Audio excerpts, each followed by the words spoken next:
พระมหาปันถกะคิดว่าเราอาจให้ความสุขแก่น้องชายของตนหรือไม่หนอแล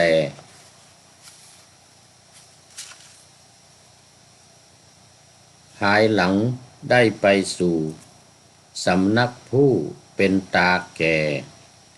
เศรษฐีผู้พ่อแม่กล่าวว่าถ้าเป็นไป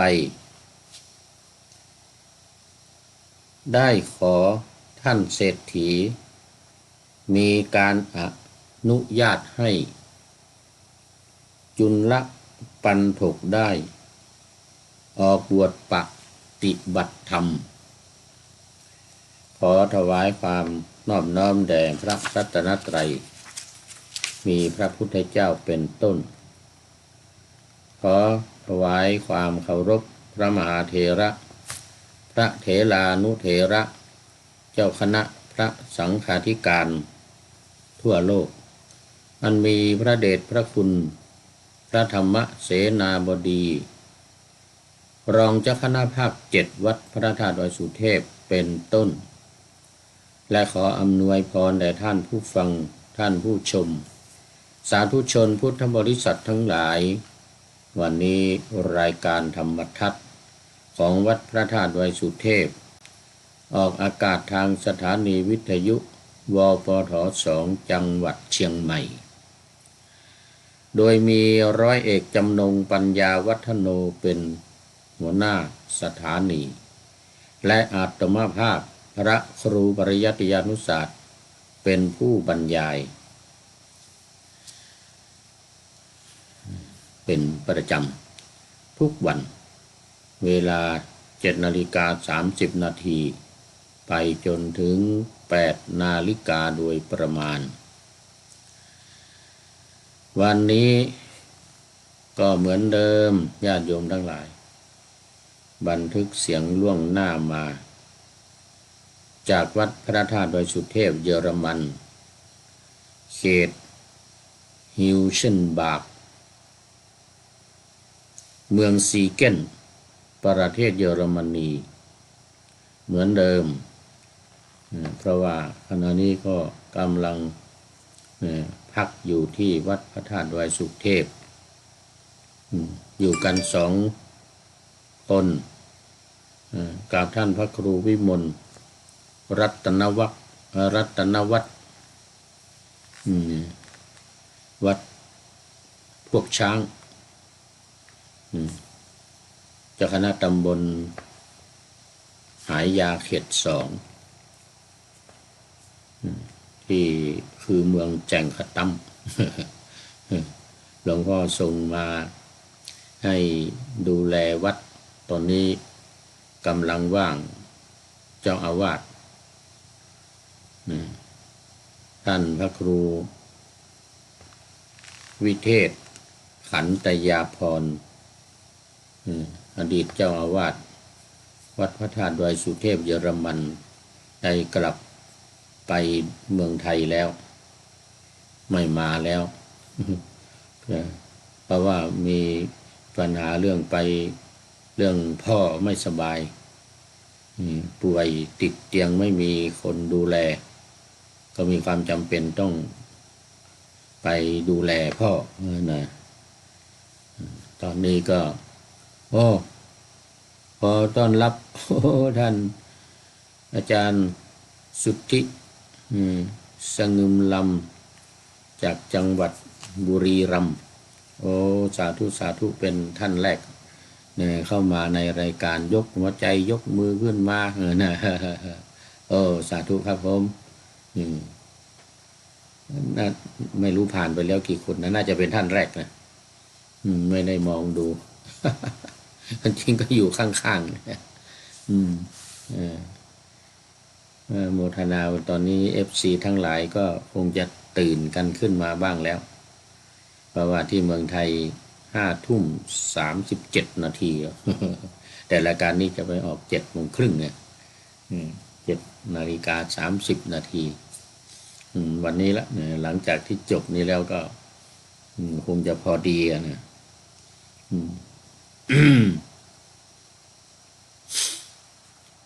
ก็เข้ามาสู่เนื้อหาสาระกันเลยวันนี้ ต่อจากเมื่อวานยังอยู่ในเรื่องของจุลปันถกเมื่อวานนี้ก็เล่ามาถึงตอนที่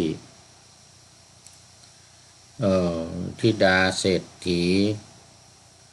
พร้อมกับสามีซึ่งเป็นทาสอยู่ในบ้าน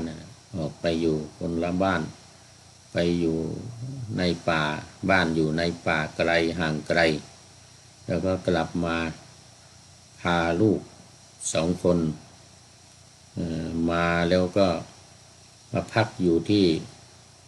ประตูเมืองราชคฤห์นะศาลามาพักอยู่ที่ศาลา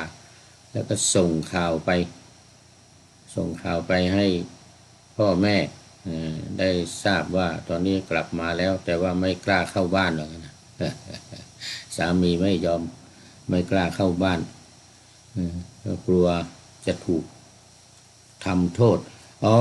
คุณโยมพนมเคารพรัตน์มาแล้วกราบนมัสการครับนะต่างอ่างทองสาธุต่างอ่างทองเป็นไงเนาะสบายกันดีท่านพระครูหลวงพ่อเจ้าคุณวชิระสิกขาการวัดสระแก้ววัดสระแก้วแล้วก็หลวงพ่อเจ้าคุณวัดดอนบุภารามคงสบายกันดีเนาะสบายดีอากาศเป็นยังไงทางอ่างทองนี่นะแต่ที่นี่ละ-4ตอนกลางวันเนี่ยตอนเมื่อกี้เนี่ยผ่านมาเนี่ย-3ตอนนี้-4สูงสุดนี่แหละ-4แล้วเพราะว่าตอนนี้ที่นี่ก็5 ทุ่ม5 ทุ่มเกือบเที่ยงคืน-4วันนี้ต่ำสุดก็แค่-2นะ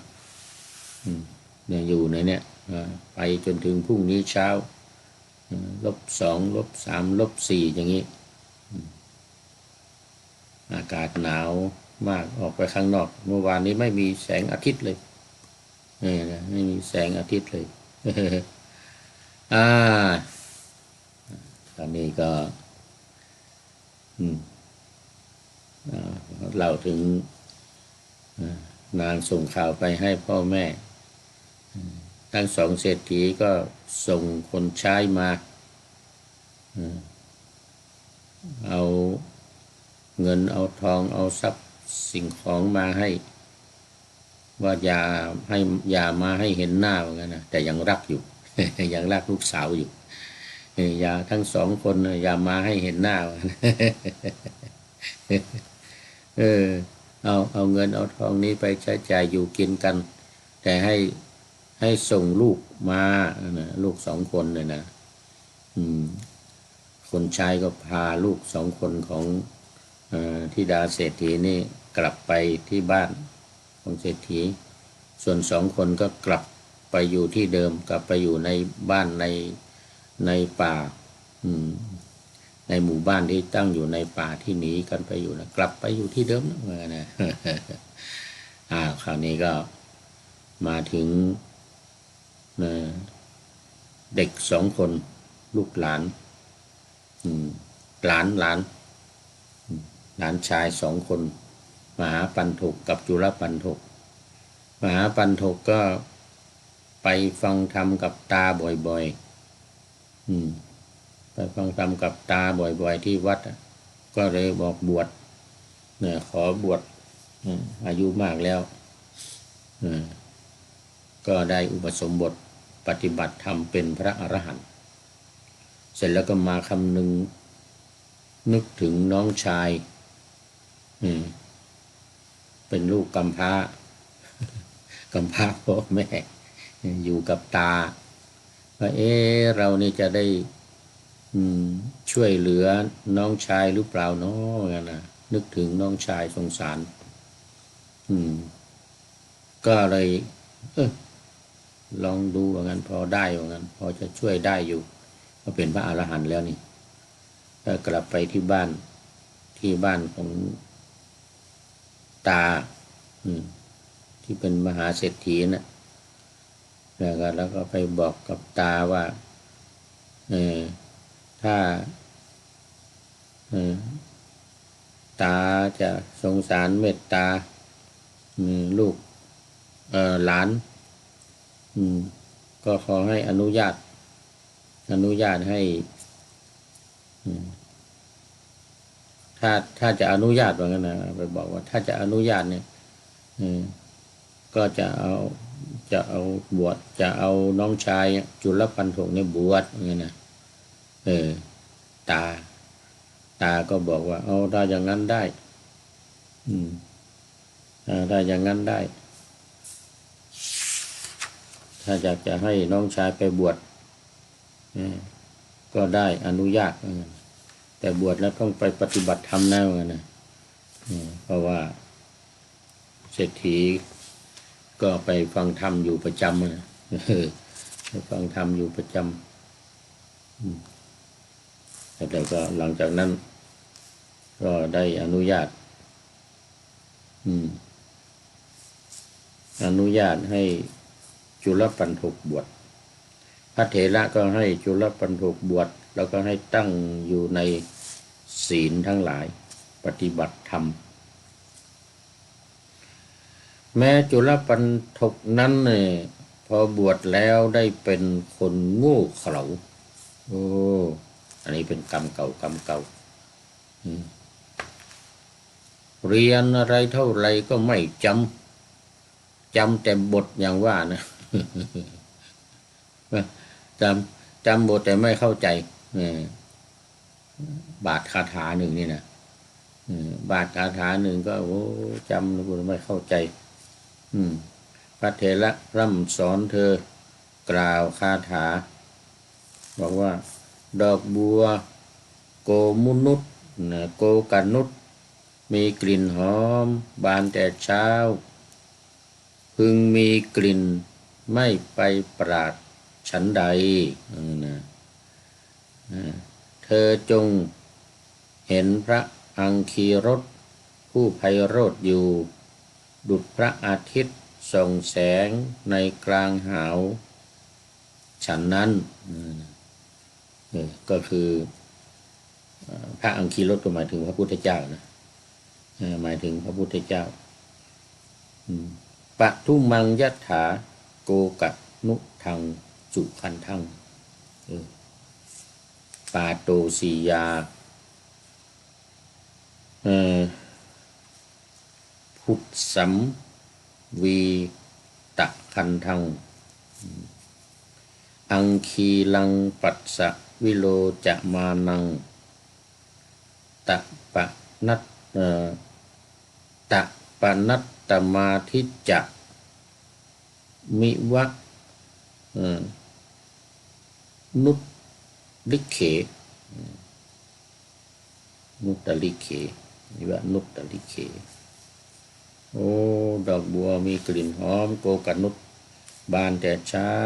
นะเพิ่งมีกลิ่นไปปราดไม่มีกลิ่นไปปราดฉันใดคือไม่กลิ่นไม่หายฉันใดนะจงดูพระอังคีรสผู้รุ่งโรจน์อยู่ดุจพระดวงอาทิตย์แสงในท่ามกลางฉันนั้นบอกคาถานี่แหละคาถานี้แต่คาถาเดียวเท่านั้นโดย4 เดือนเธอก็ไม่สามารถจะเรียนได้เนี่ยคาถาเดียวเนี่ยจุลปันถกนี่นะเดี๋ยวพี่เนติแก้วเคนมาแล้วสาธุพี่เนติตื่นแต่เช้าเหมือนกันนี่กราบนมัสการครับอาจารย์ไม่ได้เจอกันนานแล้วนี่จุลปันถกพี่เนติเรียน1 คาถา4 เดือนไม่ได้ก็ไม่จำ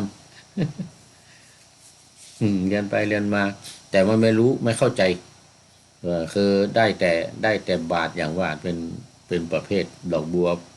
ประเภทปะทะปรมะเนี่ยนะพิเนติแก้วเคนพิเนติทราบดีเนี่ยนะเรื่องจุลปันทุกนี่เออโอ้เรียนยังไงก็ไม่จำเรียนท่องยังไง4 เดือนนี่นะ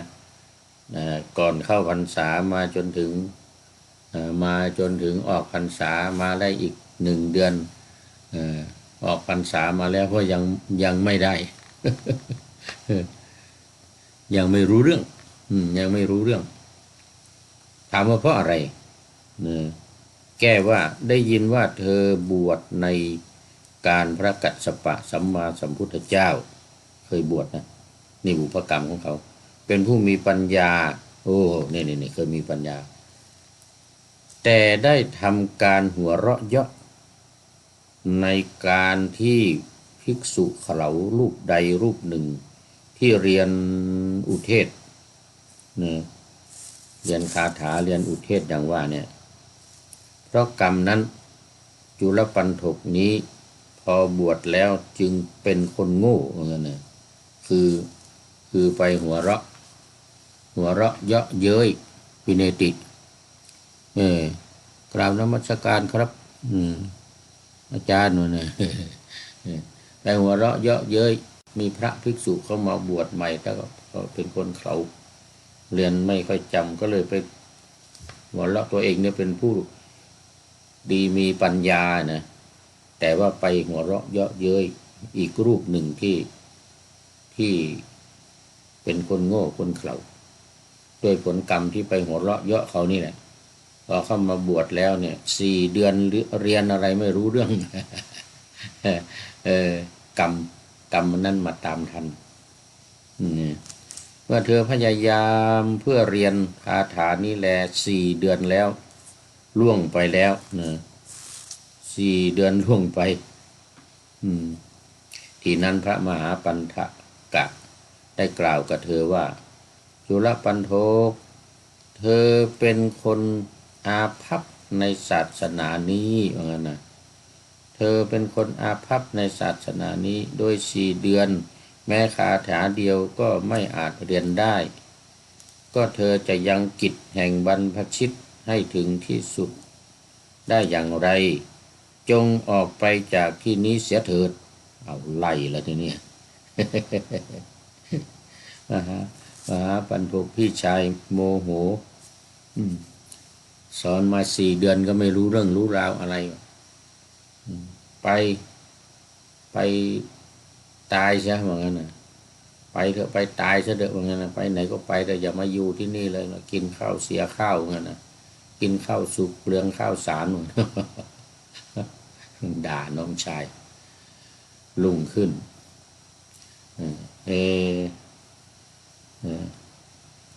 มหาปันทกเนี่ยนะแต่ว่าด้วยความรักนะไม่ได้ว่าด้วยความเกลียดชังอะไรคือว่าอยากจะให้เร่งเรียนหรืออยากจะให้เนี่ยแต่ว่ามันทำไม่ได้แล้วมันไม่ได้ก็นะไป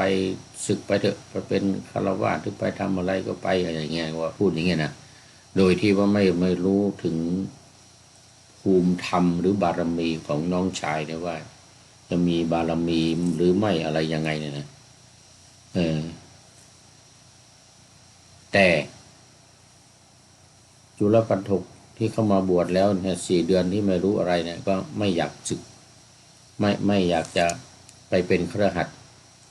เพราะความเยื่อใยในพระพุทธศาสนานี่เขาเรียกว่าบารมีใกล้จะมาแล้วบารมีใกล้จะมาแล้วคือยังมีเยื่อใยในศาสนาอยู่ยังไม่อยากจะศึกไม่อยากจะลาสิกขาออกไปก็ไปนั่งร้องไห้ในการนั้นมหาปันถกเป็นภัตตุเทศเนี่ยหมอชีวกโกมารพัฒน์ถือระเบียบดอกไม้ของหอมและเครื่องบูชา เครื่องรูปไล้เป็นอันมากไปสู่อัมพวันบูชาพระศาสดาสดับธรรมมาเทศนาลุกจากอาสนะถวายบังคมพระทศพลแล้วเข้าไปหาพระมหาปันธกะถามว่าคือจะนิมนต์พระเนี่ยมหาปันธกนี่เป็นผู้รับนิมนต์เป็นผู้จัดกิจนิมนต์เจริญพรต้อนรับคุณโยมฝนศรีลาโอ้สาธุสาธุ